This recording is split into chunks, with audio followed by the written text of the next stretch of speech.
Hi guys, this week's lecture is going to be on parenting children with exceptionalities or parenting children with differing abilities or special needs. So if we are looking at children with special needs, I think I want to start with early identification and intervention since I used to do that, and this is my class, so I get to do whatever I want. Well, to a limit. Still have to make sure you learn something. But I do think that early identification and intervention, we have seen that there are a lot of really good outcomes. A lot of people talk about increased educational attainment. And I do think that that is important. And I don't think that we should assume that just because you have autism or any kind of special need that you are not going to graduate from high school, you're not going to go to college. There are lots of opportunities available. Even if you, need a certificate in college, you could still get that. There are programs for children, for students with Down syndrome, where they go to school and they're paired with student advisors and student helpers, and they get certificates in communication or maybe even early childhood education. So they could go and be paraprofessionals. But educational attainment, I do think, is important. But I also think that educational attainment is not the goal for every single person, not even if you have, maybe more typical needs. I think just developmental potential and not just looking at cognitive, but looking at social and emotional, especially possibly if you're on the spectrum. And then also just looking at your ability to have adaptive skills or self-help skills, the ability to take care of yourself, the ability to be kind and work with other people, the ability to move your body. So those are often overlooked, I think, when we're only focusing on physical, and I'm not sure that we necessarily always want to take that track with all humans. Greater lifetime earning potential. And I don't usually talk about earning potential, because I don't know, it's human development. This isn't business, that's less of a focus, but we do know that there is a huge gap in earning potential for people with special needs. People with autism, especially, who might go on to have quite technical jobs, quite difficult jobs, because cognitively they're often quite gifted. It's just kind of the adaptive self-help skills and then social and emotional that they need support with. Even in those areas, we're seeing that there is a real kind of gap in earning potential as well. So if we're talking about wage earning gaps, especially for women and women of color, I think we also need to add that people with special needs are often one of the people that most likely are kind of getting that deficiency in that kind of wage gap. Depression rates as well can be, especially if you've kind of gone your whole life without early identification, that maybe when you were younger, there were issues, but your family wasn't able to get you the support or services or didn't recognize it themselves. We have seen some increases in depression rates as well. Going through this without therapy, without occupational, physical, speech therapies can be difficult, and that can lead to some mental health challenges for some people.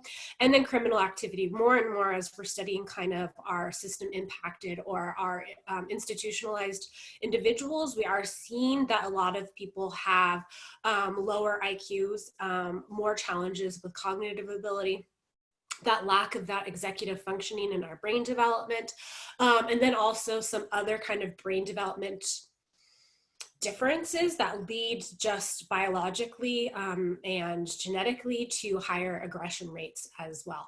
So identifying maybe some of those challenges earlier on and getting those therapeutic services so that we can support families when we are seeing these kind of brain development challenges would be really important. So there's kind of a lot of issues for parents or for caregivers or extended families when they are working with children with exceptionalities. And this could be very gifted children, or this could be children that are more on the spectrum or have special needs of any kind. Cerebral palsy, Down syndrome, spina bifida. So either more medical ones or more emotional ones. This kind of encompasses all disabilities that we might be talking about, and children who don't have disabilities but are considered gifted and talented. A lot of times there are lots of positive effects. Most families that you will talk to would never trade in the special need in order to live a more typical or regular life. They've seen huge changes in themselves and their ability to handle new challenges, and they like how it's made their family more communal or more supportive, and how they felt that they've been able to reach out to their community as well. I don't think we can negate that there is a huge financial impact, even for some of the more mild or moderate special needs. Larger ones, we have some protections in place. And for some families, if you have a child who's significantly delayed, especially medically, you'll be put into a system quite early on. In the state of California, at least, they will pick up a lot of the costs. You'll get a lot of support. You'll get handicapped placards, so that you don't have to pay when you go to Children's Hospital down at Rady's. So typically with the more severe ones, you kind of get a little bit of financial support, but at the same time, you're probably spending out on maybe alternative medicines, maybe trying to go gluten-free. So you are kind of spending a lot as well. I feel like a lot of the strain is on mild to moderate disabilities where there's not kind of that state and federal protection, and it's not so small that the school district can kind of handle it. So one of my daughters has hip dysplasia, and we had to pay out of pocket for her physical therapy. And this was a time when I wasn't working, in this kind of job. I was doing my intervention work, which does not pay well. And we could only afford to go once a month, twice a month, because we could not afford to pay out of pocket for that kind of therapeutic services. And we rarely hit our deductible. If we did, if we were lucky enough in a year, then we could up it and we could go to more. But it was definitely something where we had to kind of weigh what we could afford, and we would talk to a therapist, and we tried to do a lot at home, or apply for grants and things like that. Like ballet was really good for her because that kind of lateral movement of your legs when you're going like that can be really good for hip dysplasia, because hip dysplasia is kind of when your hips pop out. It's more sophisticated but they kind of pop out of their joints, or they're growing out of their joints. It can be quite painful when these children grow up. So she had a brace, and then she went to physical therapy afterwards, and she might have to get a surgery in a couple of years. But that's quite mild and moderate. It has no kind of impact on the rest of her life, except kind of now her gait is a little bit funny. Not her gait, it was more her gait when she was younger, and physical therapy helped that a lot. But now it's kind of her stance and her posture and things like that have been affected by that kind of joint displacement as well. So that's an area where kind of mild to moderate can be affected. It wasn't like it was provided. She also needed speech therapy, which was totally free and provided by the school district. So that was no cost. But this other one, because it was medical and it wasn't really, really severe, that was something we had to pay out of pocket for.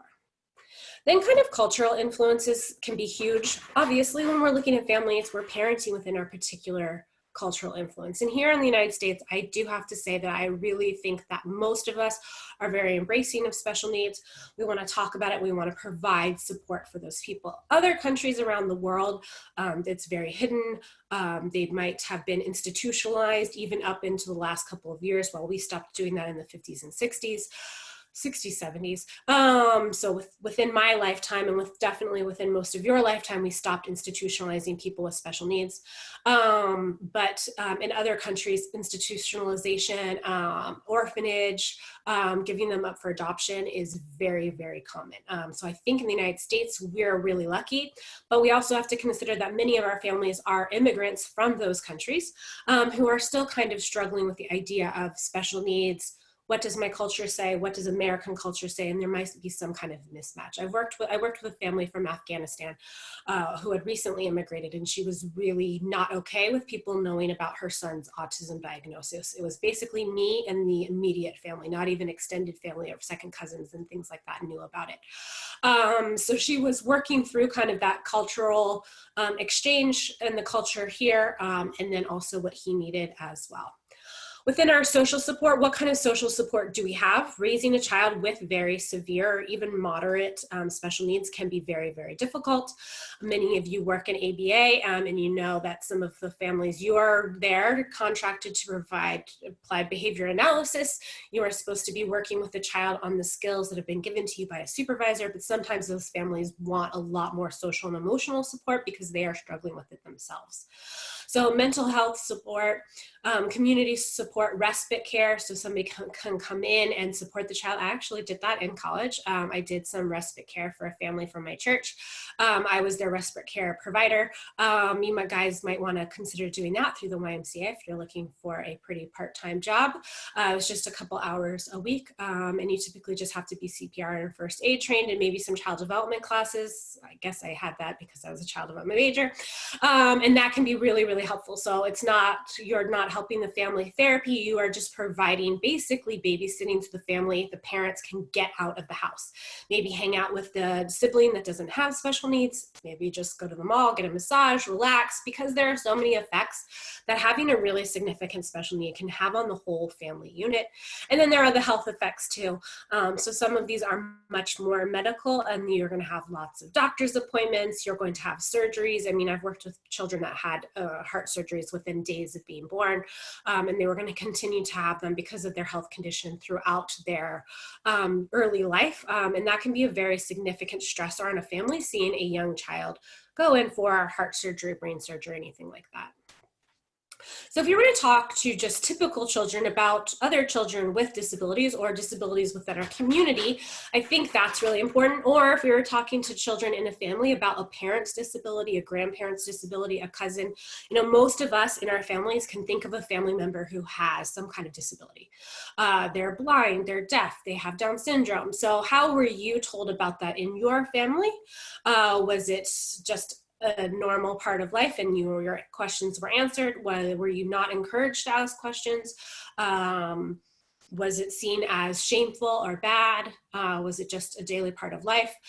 So how were you told about disabilities, and how would you like to raise future generations to talk about disabilities? These are some of the things that we can talk about when we're looking at child development, though. Just allowing them to just ask questions. And then you just give them explanations that are simple and direct, and for their development as well. So she gets around in a wheelchair because her legs don't work. And then as they get older, you know, she's a quadriplegic. That means that, you know, this part of her spine makes this part of her body not feel things. And then even larger than that, once they're older, you can talk more specifically about the medical part of that. Also asking to determine what they know about a disability, so what their starting point is developmentally, what they understand about it, and what they're interested in knowing, because we want to answer their questions matter-of-factly so they don't kind of internalize this shame or being scared of people with disabilities or feel uncomfortable and not know what to do. We just want to be like, yeah, this is something in our family, this is something in our community, and it's not a big deal, it's just something that some people have. Use child first or people first language, which I'm sure you guys have kind of heard about. So that's, you wouldn't say he's autistic, you'd say, oh, that's a child with autism, or that's John with autism. So it's John and then the disability, and not the disability and then the child. So not autistic child, a child with autism. Teach children appropriate words to use when referring to a person with exceptionalities. So he's blind, she's deaf, she uses a wheelchair. Focusing on how much the children are alike. So if you have somebody in your class who's Down syndrome, talking about how that child loves to color, and their favorite color is green, and you all love to be outside on the swing and the slide. So less on what she can't do, but the things that she can do within the classroom or he can do. And then also talking about bullying, making fun of, and that's not okay for anybody.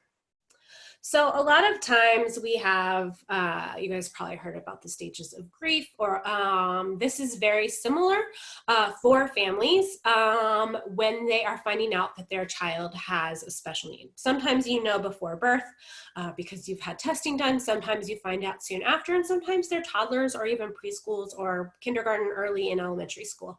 So you are finding out that there are going to be added challenges for that child as they get older, and there might be some learning challenges as well.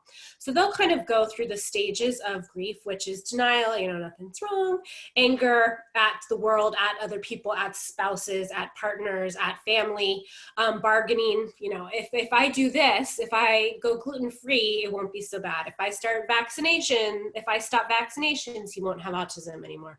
If I go on a pilgrimage, My child will walk, things like that.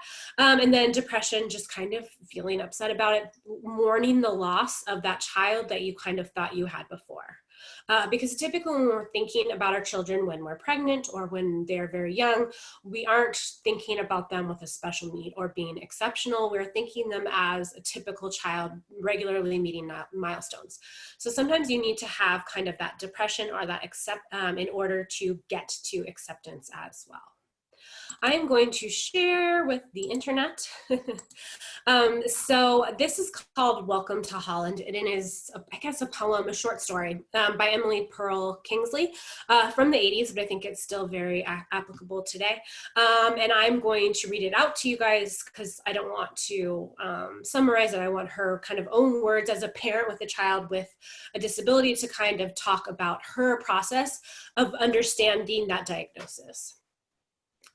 I'm often asked to describe the experience of raising a child with a disability, to try to help people who have not shared that unique experience to understand it, to imagine how it would feel. And it's like this. When you're going to have a baby, it's like planning a fabulous vacation trip to Italy. You buy a bunch of guidebooks and make your wonderful plans. The Colosseum, Michelangelo's David, the gondolas in Venice. You learn some handy phrases in Italian, and it's very exciting. After months of eager anticipation, the day finally arrives, you pack your bags and off you go. Several hours later, the plan lands and the stewardess comes in and says, "Welcome to Holland." Holland, you say? What do you mean Holland? I signed up for Italy. I'm supposed to be in Italy all my life. I've dreamed of going to Italy. But there's been a change in the flight plan. You've landed in Holland and there you must stay. The important thing is that they haven't taken you to a horrible, disgusting, filthy place full of pestilence, famine, and disease. It's just a different place. So you must go out and buy new guidebooks and learn a whole new language, and you'll meet a whole new group of people that you never would have met. It's just a different place. It's slower paced than Italy, less flashy than Italy, but you've been there for a while and you catch your breath and you look around and you begin to notice that Holland has windmills and Holland has tulips. Holland even has Rembrandts. But everyone you know is busy coming and going from Italy, and they're all bragging about what a wonderful time that they've had there. And for the rest of your life, you'll say, yes, that's where I was supposed to go. That's what I had planned. And the pain of that will never, ever go away because the loss of a dream is a very, very significant loss. But if you spend your life mourning the fact that you didn't get to go to Italy, you may never be free to enjoy the very special, the very lovely things about Holland. So I love that because it is talking about a family and I'm kind of getting to this process of acceptance of their child with special needs. So she had planned to go to Italy, but when they had their child with special needs, that child with special needs is represented by Holland. And they are working with the idea of being in Holland versus being in Italy. So when we're looking at family systems, we need to recognize that there is a child with special needs, but there is the system around that child as well. And they're going to have their own thoughts, feelings, and needs related to now parenting that child who's going to have some differing abilities. A lot of times parents won't find out until they enter preschool because they're denying or not recognizing those issues. So in the early childhood education world, we have the idea of planting the seed. And what that is you see that a child has some issues with speech and communication or social and emotional or cognitive or this or that. And in conferences and every day you are working with the family, you're telling the family about it, but they are denying or not recognizing those issues. And then they get to kindergarten and the kindergarten teachers who have more resource power and prestige behind them are saying, hey, this is going on. And all of a sudden, all of those years of us in early childhood education bringing up these issues to the parents now kind of crystallizes in that they need to go and get some kind of diagnosis so the child can have speech therapy or ABA because they have autism, something like that. So a lot of times that happens in preschool, and we still get special education services under the age of 3. So infants and toddlers and preschoolers can have it. Once they go to the school district, they get an IEP or an individualized education plan. But younger than that, they have an IFSP. So under the age of 3, they have an individualized family services plan. So this is more in the home environment, least restrictive environment, definitely sees the family as a whole, as a system, and that's what we did. I provided in-home play-based special education intervention, and I would teach the parents how I did it as well, because I worked with the child an hour a week, 2 hours if I was lucky, And then that's 164 hours the rest of the week that the parent is with the child. So they need to know what I'm doing so that they can provide it in that environment so that we can support the child to the best of their ability. So under the age of 3, it's a lot more family focused. After the age of 3, it becomes an education plan, and it's a lot more what the school district is going to provide for the child. And that's okay, but it's all through kind of IDEA, which is a federal act that provides for education of children. So if we are parenting children and mostly, I would say middle childhood and adolescents with special needs or exceptionalities, there's kind of 4 different areas that we're looking for. So one is just social competence. So even if they are in special education and they're not being mainstreamed, we still want them to have social competence because we are all social beings. This child needs to know what it is like to be in a family and a community, and we're going to plan for the rest of their life as well. So being appropriate with other people, understanding distance and social boundaries, and how close you can get to somebody. Although in the age of Corona, I'm not sure how many people understand social distancing. I have not left my house in 2 weeks because I'm very high risk because of my asthma, and people do not seem to understand how not to get close to other people. Or last weekend in Oceanside, it was beautiful and everybody thought that they should go to the beach. No, we can't. So we need to teach people all of these skills, not just people with special needs. Relationship with siblings can also change as the person with special needs gets older as well. So sometimes siblings will take more of a role, feel more responsibility, more so than their age or development should be feeling. And then sometimes they might rebel against the family as well, because the family system has changed, because that person is probably getting more attention, more services. They might feel relegated to the side. They might not feel drawn into that family system. They might need to depend on other parts of their system, like grandparents or cousins more as well. So that relationships with siblings is one of the areas where our family system theory really comes into play, and examining who that sibling is, what their personality and temperament is, how severe the special needs is, and then also how they fit within the family systems and how they're dealing with it, their own mental health way as well. And then sexuality issues. People really don't like to think of people with special needs as being sexual, but we are all sexual. Some of us are asexual, but sexuality is a part of most people's personalities and our identity development. So if we are looking at identity versus role confusion, and then intimacy versus isolation, that is also going to be true of people with special needs. So we need to make sure that we are talking about that we've got support and education that is going to be appropriate to their special need and their area as well. Women with special needs are one of the most taken advantage of populations, who are most often raped, sexually assaulted, or just taken advantage of, like in bars and situations like that, not knowing about safety, protection, being able to say no, consent. All of those are quite difficult concepts, and somebody with some cognitive delays is going to kind of struggle with that, and they can be taken advantage of. So women with special needs are really, really at risk, and we need to make sure that we're protecting those women as well. And then certain people with cognitive delays, while they can get pregnant, that's a family decision about, birth control and, marriage and dating and things like that is, even if you are biologically able to have children, how do you as an individual within a family and a community make the decision to have a child or not? So those are really, really difficult. Those are planning for the future and sexuality issues. And we do not have enough support in this country, or I would say anywhere, in helping people with special needs navigate kind of those treacherous issues of sexuality, the future, marriage, partnership. We just kind of ignore that it happens, and we have this kind of narrative in our mind that people with special needs are not sexual, and that's not true.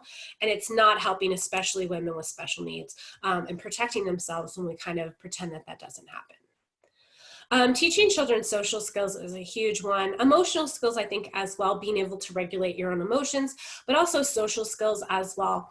I love social stories, and they are just very fast kind of comic book or picture books about a specific situation, and they're broken down really, really easily. So I have tons of social stories that I use for children with autism. So like, how close should you stand to somebody? I wrote one about going to Starbucks because that was like this child's love, was getting the kids hot cocoa at Starbucks. But waiting in line was super, super, super difficult.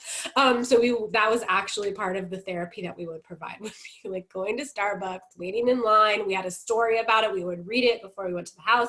Then we would practice standing in line at Starbucks. And then eventually the social skill was being able to say please and thank you to the barista, being able to write your name, not throw a temper tantrum if it was too busy. So there are a lot of things, if you have problems with or you're working through your own social skills, that something as easy to us as going to Starbucks might be. For somebody with social skills, it can be more difficult, and you need to work with them and practice those social skills. There are some great programs here in San Diego. There's one down in Hillcrest that I'm totally blanking on the name of, but that's all they do is social skills Saturdays and Sundays particularly. They take them to museums, they take them shopping, they teach them how to prepare food, go to Starbucks, be at the beach, and then because it's that practicing, that real life practicing. So it's small groups of typically adolescent children who go around and are starting to control their impulses, being able to wait in line, take turns, share, all of those types of skills as well. So more on the family and parenting as well is a lot of it is up financial support. So I was talking about some of those financial issues that families might have to navigate, plus supporting and getting education and training opportunities for your child, then finding employment opportunities for yourself because you might need to change your work in order to meet the needs of your child now that they have more therapies, surgeries, and then employment opportunities for the child as they get older. Where are you going to live? Is it a good school district? Does it have good does it have good special education or not? Is family member is going to move in with you to better support you and that child? And then long-term planning. You will not live forever. Your child, hopefully, will outlive you, because that is truly every parent's worst nightmare, is that their child would die before them. So in the best case scenario, you will die first, but somebody will need to take care of that child. Will it be in home? Well, that child hopefully will be older, they'll be an adult, but long-term planning and guardianship. So this is a lot of strain and stress on a family. So like the very immediate concerns, plus then we're going to add very long-term concerns as well. Then add in poverty, violence, abuse, generational trauma, dealing with healthcare that is maybe not set up for your race and has biases built with it as well. Maybe then community support, culture, your ability, the economy. I mean, so just think of all of the stress that a family might be feeling as well. So if we're going to work with families that might be under stress because of all those reasons I just kind of listed, how do we work closely with them? I think the biggest one is positive or strength-based conversations with them, and I've had you practice that, and I'm glad we got some practice with that in the classroom. So always trying to look at the positives of a situation. So I think the last time we did it was teen parenting, teen moms, which are typically very stigmatized and seen as negative, but there are positives to most situations in the world as well. We definitely want to involve families in advocating for themselves and their child, because as they grow up, they are going to need to advocate for their child, and that they don't have to sign IEPs, and if this is not a good support system for their child, they can say no and they can change it as well. So I help my students all the time. Before we went on break, I was helping one of my students at the community college because her older brother has very significant special needs. And so we were talking about ways that she could help her parents advocate as well. And then goal setting, decision making, looking at services and evaluating them. Is this what's best for my child, or is it not? And how can I, as an advocate, be the voice for that child that might not have a voice? Open, frequent communications between parents and service providers, and then also it needs to be more dimensional. So welfare services, WIC, all of these services, the more that they communicate about that specific child can be really, really helpful as well.